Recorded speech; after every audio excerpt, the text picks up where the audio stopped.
내게 덕볼 사람, 여러 사람이 많겠지만은 오늘 히브리서 11장에 있는 사람들을 한 번쯤은 만나봐야 됩니다. 일찍이 아벨로부터 시작해서 에녹과 노아, 아브라함과 이삭과 야곱, 그리고 요셉,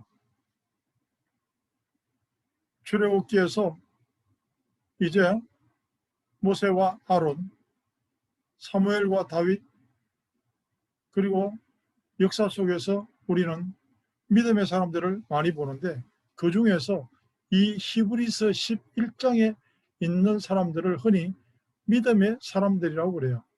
그래서 히브리서 12장은 이렇게 시작합니다. 구름같이 허다한 증인들이 있다. 히브리서 12장은 그렇게 시작해요. 우리는 적어도 성경 말씀을 통해서 여기에 있는 믿음의 사람들을 만나 보기를 저는 권합니다. 왜냐하면 이 사람들의 특징은 그리스도를 위하여 모든 보화보다 더 귀하게 여기는 것이 없고 가장 큰 재물로 여겼다.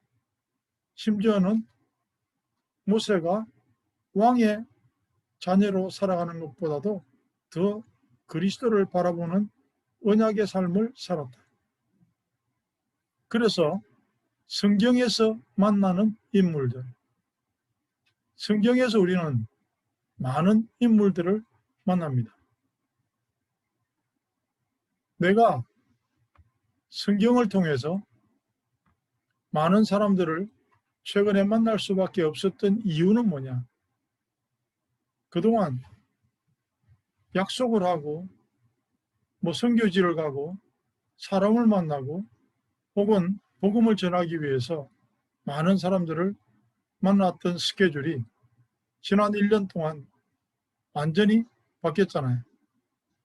코로나라는 특별한 사정과 또 건강상의 문제로 수술을 하고 치료를 하고 하면서 어쨌거나 모든 스케줄이 거의 집안에 있고 마켓에 가는 거 외에는 사람 만날 일이 별로 없었어요. 그런데 그 와중에서 아브라함과 이삭과 야곱과 요셉을 만나는, 갈렙을 만나고 여호수아를 만납니다. 그 만남이 점점 실감이 나요. 그런 만남이 없다면 인생은 별 의미가 없어질 겁니다. 정말 성경을 보면서 웃고 울고 때로는 주먹을 쥐고 하는 그런 감격이 한 번도 없다. 그러면은 나쁜 사람이냐? 아니요, 그렇지 않아요. 그러면 안 되냐? 안 될 것도 없어요. 그런데 문제는 그만큼 사탄에게 잡힌 상태라고 보면 돼요. 사탄을 싸워서 이기고 그러면은 꿈도 못 꾸는 거고요. 사탄에게 그만큼 잡혀 있는 상태다. 스스로도 내가 왜 이러지? 알면서도 그냥 그대로 흘러갈 수밖에 없는. 에스더와 욥과 같이 생을 걸고 하나님의 말씀을 지켜야 했던 사람들은 왜 그랬을까? 이유를 알아보는 그런 시간. 느헤미야와 같은, 에스라와 같은 하나님의 성전을 위하여 모든 것을 바치는 귀한 지도자들을 만나면서 이 사람들의 생애는 어떻게 이렇게 살았을까라는 의문과 도전을 갖게 되는 겁니다. 그래서 성경에 나오는 인물들을 만나라는 이유가 거기에 있습니다. 왜 인간이 하나님의 자리를 탐내고 있는가? 그러면 거의 사람들은 아니라 그럴 겁니다. 특히 교회 다니는 사람들이 내가 얼마나 하나님을 잘 믿고 하나님께 충성하는데 내가 언제 하나님 자리에 앉았습니까? 내가 언제 하나님 자리에 섰습니까? 그런데요, 그 거창하게 하나님의 자리에 갔다 안 갔다를 따지기 이전에 내 마음대로 하려는 생각, 내 마음대로 하려는 시도, 그야말로 시도 때도 없이 무의식 중에 내 마음대로 우리는 걸어가고 앉고 눕고 그렇게 하지 않습니까? 그 증거가 뭐냐 하면 내 마음대로 왜 안 되냐고 원망해요. 불평을 해요. 그러다 보니 나도 모르게 걸음마다 날이면 날마다 하나님이 하지 말라고 하는 짓을 자꾸 하는데 모르고 해요. 선악과를 따먹지 말라고 그랬는데 따먹어요. 그리고 다른 사람한테도 줍니다. 그걸 계속 반복하는 인생을 살아갑니다. 마약을 하는 인간은 불쌍하죠. 그런데 마약을 파는 인간은 아주 나쁜 놈이거든요. 우리가 하나님의 말씀에 기준하지 못하고 내가 기준을 정하고 내가 표준을 만들고 그렇게 살아가는 게 내 인생의 수준이 되는 겁니다. 그거는 마약을 파는 것과 똑같은 짓이에요. 그래서 죄라 그러는 겁니다. 왜냐? 다른 사람들이 그대로 보고 따라오거나 영향을 받거든요. 사람마다 살아가는 모습이 다른 이유가 또 사람들이 각자 자기 주장을 내세우고 싸우고 열심히 노력했지만 실패하고 힘이 빠지는 이유가 전부 거기에서 나옵니다. 근본 문제. 우리가 요한복음 8장 44절의 말씀을 이해하는 게 그렇게 쉽지 않습니다. 너희는 너희 아비 마귀에게서 나토다.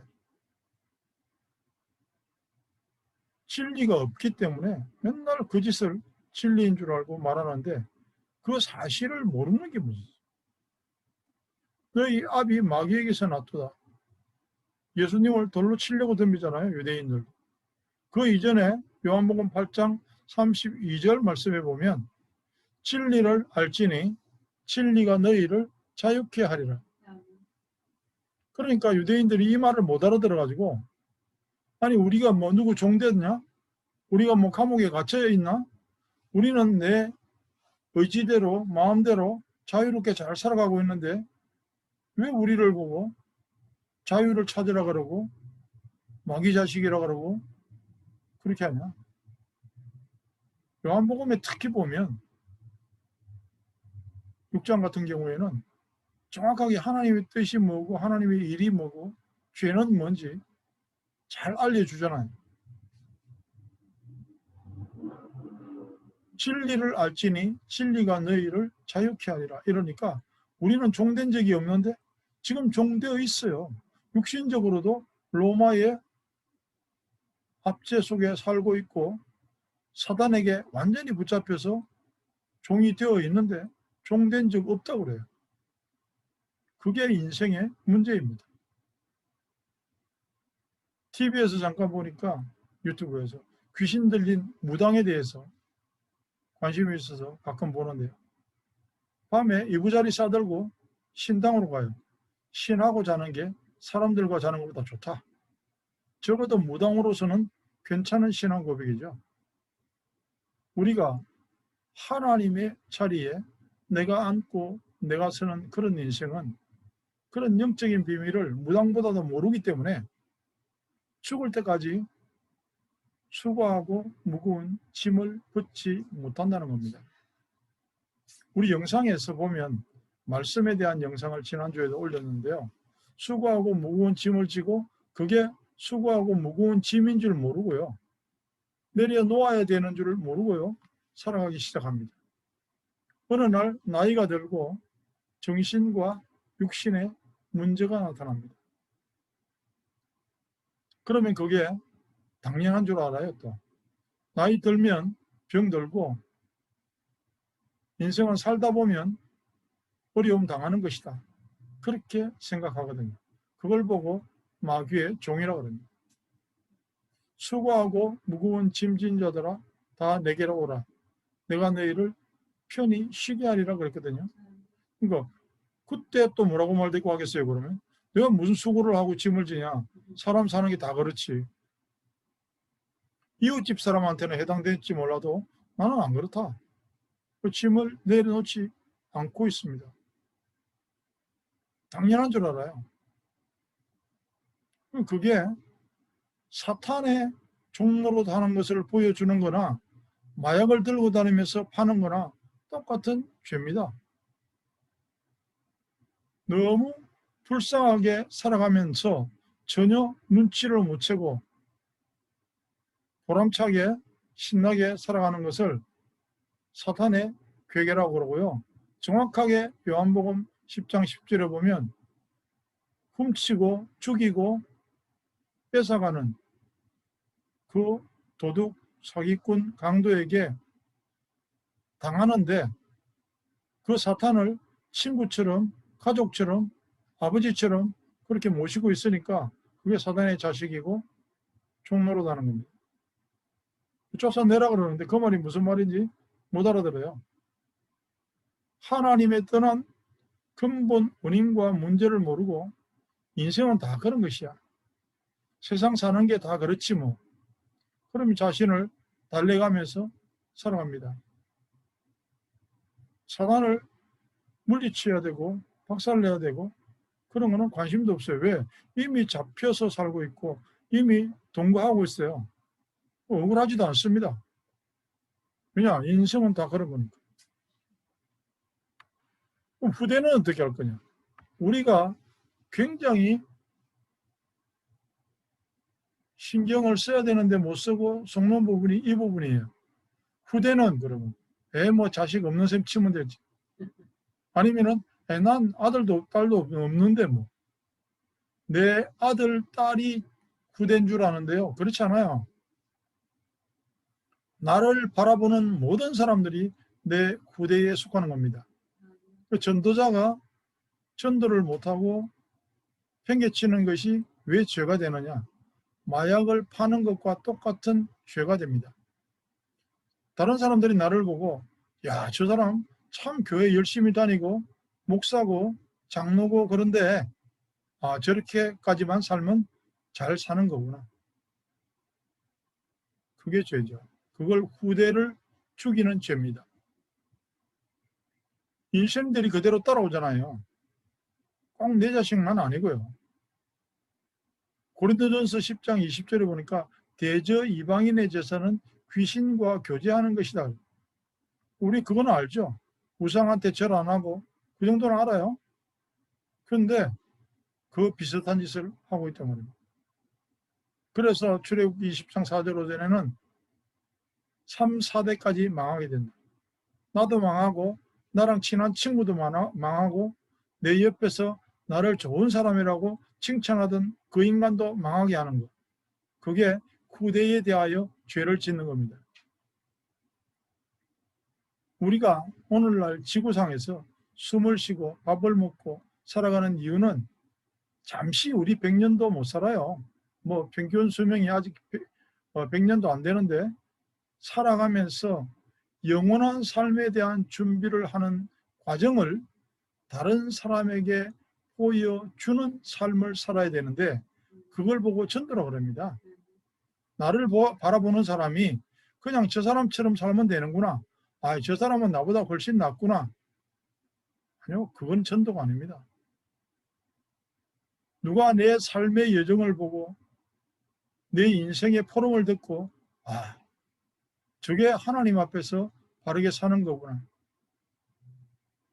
그렇게 되게 하는 거예요. 모델의 삶을 살아가는 거예요. 왜냐하면 내가 살아가는 이 현장은 하나님이 나에게 잠시 맡기신 현장입니다. 70년 다윗은 노래하기를 인생이 강건하면 80이고 안 그러면 70년 정도 산다. 그렇게 노래했습니다. 100년을 산다 치고요. 한 번쯤은 하나님 보시기에 착하게 살아야 되거든요. 그러자면은 세상 사람 만나는 것도 중요하지만 성경에 있는 인물들을 만나보는 것은 너무 중요합니다. 내 작은 모습이라도 내 삶의 한 부분이라도 그렇게 보여질까?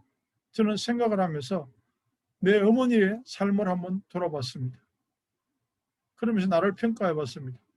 적어도 그분은 중심에 교회를 사랑하고 주의 종을 섬길 줄 알고 이웃을 대접하는 것을 즐겨하신 분이었어요.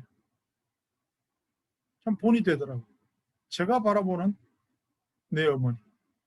영적인 면에서 볼 때도 참 괜찮은 중심이었고, 적어도 그분은 불평과 한숨 대신에 늘 감사의 노래를 부르시더라고요. 전혀 모범적이지도 않는 남편을 평생 지극정성으로 섬기며 사셨습니다. 바보인가 할 정도로. 그러면서 나는 그만큼이라도 내 자식 그리고 후대에게, 내 주변의 사람들에게, 나와 함께 살아가는 이웃들에게 모델이 될 만한 성령의 인도를 받는, 적어도 나는 말씀이 기준이 되고, 저 사람은 그래도 하나님의 말씀대로 살려고 참 애를 쓰는구나, 기도하는구나, 그런 모습이 보여질까? 그게 내가 하는 노력이 아니고 믿음으로, 하나님이 주신 선물 믿음으로, 길이요 진리요 생명 대신 그리스도가 절대 진리가 되는 내 인생, 저는 바라기는 분명히 그렇게 바랍니다. 내 육신이 연약해서 아쉽고 때로는 염려, 근심을 하고 작은 일 가지고, 아무것도 아닌 일 가지고, 하지만 저는 내 인생이 적어도 말씀에 이끌려 갔으면 하는 바람이 있고 기도가 있습니다. 그래서 한 주간 동안 제가 권면하기는 성경에 있는 인물들을 만나서 그분들이 나에게 뭐라고 하시는가 한번 생각해 보는 한 주간 되기를 축복합니다. 기도하겠습니다.